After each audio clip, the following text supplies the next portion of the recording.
Bien, alors bonsoir tout le monde. Et on est là pour parler de Parashat Balak. On est à la fin du Sefer Bamidbar. On a encore une paracha, la paracha de Pinchas la semaine prochaine, qui est la suite en fait de Balak, puisque dans la paracha de Pinchas, on va parler d'un épisode qui commence dans notre bilan des 40 ans qu'on a fait dans le désert. Je rappelle que Rav Souda avait toujours expliqué que le désert, c'est l'endroit des problèmes. On a la Torah quand on est à la maison, mais aussi quand on est en chemin. Parce que quand on est en chemin, on est confronté aux problèmes de la réalité. Et la Torah doit aussi nous enseigner comment se conduire quand on n'est pas à la maison, quand on n'est pas encore le son est haché. Israël, quand on est en chemin, vers Israël, quand on est dans la Galoute. Et ça, c'est le livre de Bamidbar. Alors, au début de Bamidbar, on a eu la contestation de Korah, on a eu le problème des Mitonénis, on a eu le problème des gens qui voulaient de l'eau, qui voulaient manger de la viande. C'était des contestations dans le peuple d'Israël. Et la semaine dernière, on a commencé les confrontations à l'extérieur d'Israël, avec les nations. La semaine dernière, on a lu la bataille contre Sichon et Og. On a voulu passer par le pays d'Édom, par le pays de Moab. Ils ne nous ont pas laissé passer. Finalement, on a dû se battre avec Sichon et avec Og, auquel on a pris une partie de leur territoire, le territoire d'Ammon et de Moab à l'est du Jourdain. Et cette semaine, on arrive à une contestation spirituelle. Donc maintenant, Balak, le roi de Moab, se sent en danger, mis en danger par le peuple d'Israël qui passe pas loin de lui. Et il appelle à l'aide un prophète, Bilham, qui doit maudire Israël. C'est quelque chose de nouveau. C'est une guerre pas par des armes conventionnelles. Voilà, il utilise des armements non conventionnels et il utilise la malédiction pour vaincre Israël. Alors il va chercher Bilham. Et Bilham, c'est un géant. C'est quelqu'un qui a une stature absolument extraordinaire, à tel point que la Torah va nous dire Lokam que Moshe Od, il n'y aura pas d'autres prophètes qu'en Israël de la stature de Moshe. On avait beaucoup d'autres prophètes, mais qui n'approchent pas la stature de Moïse. Et Maïmonide, dans les 13 articles de foi qui ont été mis en vers dans le poème Yigdal Elohim Chai qu'on chante souvent le Shabbat, le vendredi soir après la Tfila, est marqué Lokam be'Israël que Moshe Od, Navi ou Mabit et Tumanato. Il ne s'est pas levé d'autres prophètes comme Moshe, la stature de Moshe, mais il y a marqué Lokam be'Israël que Moshe. Il n'y a pas eu en Israël la stature de Moshe. Et là-dessus, les Chachamim vont dire quelque chose d'incroyable. Ils vont dire en Israël, il n'y a eu personne de la stature de Moshe, mais chez les Goïm, il y a eu, et c'était Bilam. Donc Bilam est l'équivalent de Moshe. C'est quelqu'un d'absolument extraordinaire. Et d'ailleurs, le Rav Souda faisait remarquer que quand la première fois en Égypte encore, il va dire à Moshe, Vaera el Abraham, el Yitzhak, que Dieu est apparu au père, Abraham, Yitzhak et Yaakov. Il a apparu en tant que El Shaddai, le Dieu qui fait des promesses. Mais en tant que Hachem, les 4 lettres, Yud, Ke, Vav, Ke, L'onodatilem, ça, ce nom-là, je ne l'aurais pas révélé. Et c'est la façon dont il se révèle à Moïse en lui disant Eye Ashereye, que je serai, donc ce nom qui est Dieu qui est présent dans le monde et qui agit dans le monde. Pas qu'en tant que Elohim, qui est la façon de gérer le monde à travers les lois de la nature, mais Hachem, c'est Dieu qui intervient directement et quand il le faut, chamboule les lois de l'histoire, les lois de la physique. Et c'est ce que nous donne les miracles de la sortie d'Égypte.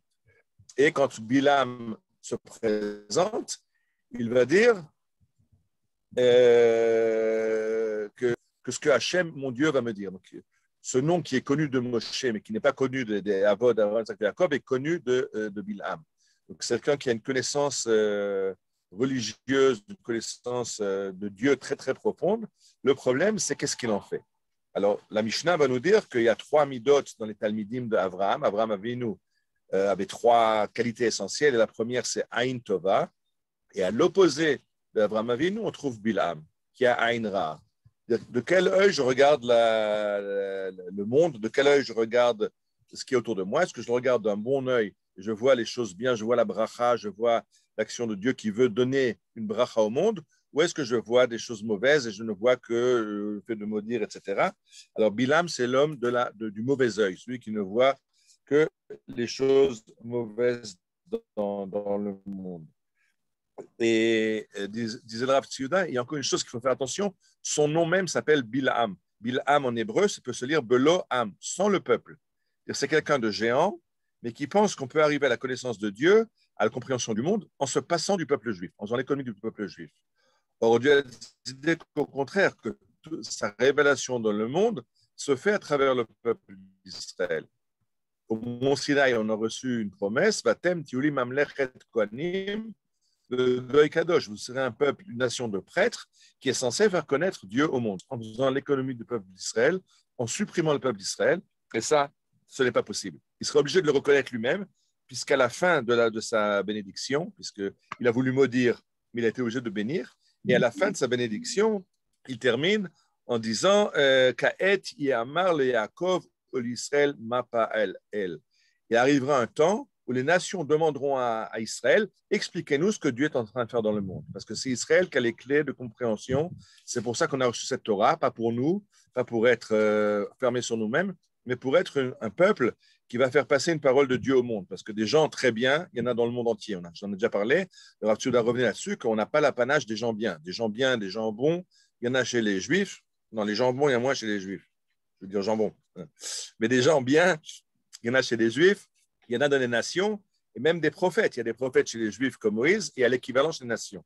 Ce qui est spécial en Israël, c'est le fait qu'il y a un peuple entier qui a été choisi par Dieu pour faire passer ce message, et on ne peut pas en faire l'économie. Alors, Bil'am va dire à la fin, Ka'et Yamer le Yaakov ou l'Israël Pa'al El, ma Pa'al El, qu'au moment de la fin de l'histoire, les nations viennent demander à Israël, expliquez-nous ce qui se passe dans le monde.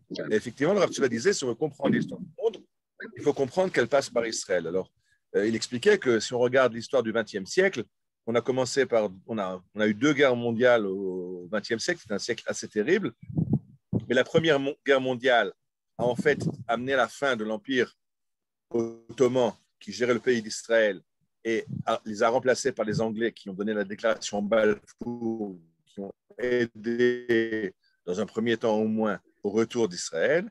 Et la Deuxième Guerre mondiale, elle a mis fin à l'Empire britannique et a amené la création de l'État d'Israël. Si on veut comprendre comment Dieu est en train de gérer le monde, il faut comprendre à travers l'histoire d'Israël ce qui est en train de se passer. Il y a 2000 ans d'exil d'Israël qui sont en train de finir.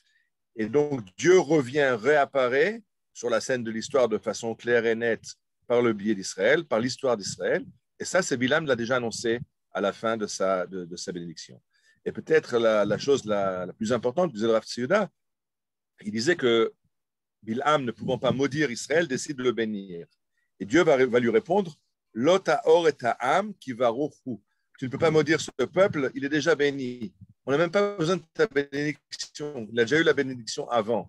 Parce qu'Abraham lui-même, quand Dieu bénit Abraham, il ne dit pas Abraham, Veheye mevorach, sois quelqu'un qui est béni. Dieu a dit à Abraham, Veheye bracha, tu es la bénédiction par soi-même.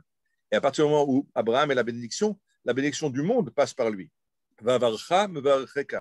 Dieu dit à Abraham, ceux qui te béniront seront bénis. Parce que la bracha, les clés de la bracha sont en Israël. Donc, Bilam, qui veut même bénir Israël, Dieu lui dit, tu ne peux pas bénir Israël. La bénédiction, elle est déjà en Israël. Tu peux juste éclairer le monde sur ce qu'est cette bénédiction dont Israël a les clés. Et je vais terminer par ça, quelque chose qui m'est arrivé il y a quelques années, qui m'a profondément marqué. Je guidais un groupe de pasteurs de Côte d'Ivoire et je leur ai demandé, mais qu'est-ce que vous êtes venus chercher en Israël? Ils m'ont dit, Ariel, tu n'as pas compris. J'ai dit, expliquez-moi. Ils m'ont dit, mais regarde, la Côte d'Ivoire et Israël, nous avons reçu à peu près l'indépendance à peu près au même moment. Regarde où vous êtes arrivés, vous, et où nous sommes arrivés, nous.